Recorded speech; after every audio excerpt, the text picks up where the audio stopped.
আসসালামু আলাইকুম, আমি শাহরিয়ার শাকিল। আমি জগন্নাথ বিশ্ববিদ্যালয়ে পড়াশোনা করতেছি। আমার FZS ভার্সন 2 বাইকটি আমি 50,000 কিলোমিটার চালিয়েছি। আমি এই বাইকটার মধ্যে যেটা পেয়েছি সেটা হচ্ছে এটার সাসপেনশন, কন্ট্রোলিং, ব্রেকিং, এটা খুবই অসাধারণ একটা ছিল। অনেক জায়গায় অনেক রাইড করেছি, হাইওয়ে রাইড করেছি, সিটি রাইড করেছি।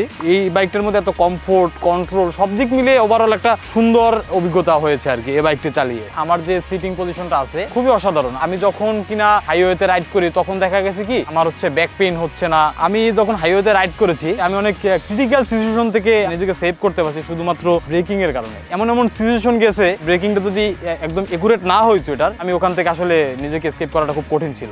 আমি যখন সিটিতে রাইড করি 40+ মাইলেজ আমি পেয়ে থাকি। আমার ঢাকার বাইরেও অনেক রাইড করা হয়, তখন হচ্ছে দেখা গেছে কি আমার বাইকের মাইলেজ 45 থেকে 50+ আমি পেয়ে থাকি আর কি। আমার এক্সপিরিয়েন্স থেকে আমি বলবো এটার স্পিড যথেষ্ট ভালো ছিল এবং হচ্ছে আমি ওভারটেকিং আমার কোনো সমস্যা নেই কখনো। এরপর যদি আমার বাইকের হেডলাইটটা নিয়ে একটু বলতে যাই, হেডলাইটটা সত্যি অসাধারণ। আর একটা সুবিধার দিক হলো যে এটা ব্লু কোর ইঞ্জিনটা ব্যবহার করা হয়েছে। ব্লু কোর ইঞ্জিন ব্যবহার করার ফলে হচ্ছে আমরা যখন সিটিতে, হাইওয়েতে বা যে কোনো জায়গায় যাই না কেন, যখন জ্যামে বসে থাকি বাইকটা অনেকক্ষণ স্টার্টে থাকে, মানে হুট করে বন্ধ হয়ে যায় না। একটা বাইক মূলত ভালো থাকে হচ্ছে সার্ভিসিং এবং মেইনটেনেন্সের জন্য। আমি বাইকটা কেনার পর থেকে যেটা ফিল করেছি যে ইয়ামাহা থেকে আমি যে বাইকটা নিয়েছি এদের আফটার সেল সার্ভিস সত্যি অসাধারণ। আর একটা মজার বিষয় আছে, বুকিংটা হচ্ছে অনলাইনে দেওয়া যায়। এতে করে হচ্ছে আমাদের সময় সাশ্রয় হয়। সকল বাইকারদের উদ্দেশ্যে আমি একটা কথা বলবো, যেটা হচ্ছে সবাই সেফটি মেনটেন করে বাইক চালাবেন, সেফটি গিয়ার্স ইউজ করবেন অ্যান্ড সার্টিফাইড হেলমেট ইউজ করবেন। সবাইকে ধন্যবাদ। Yes Yamaha.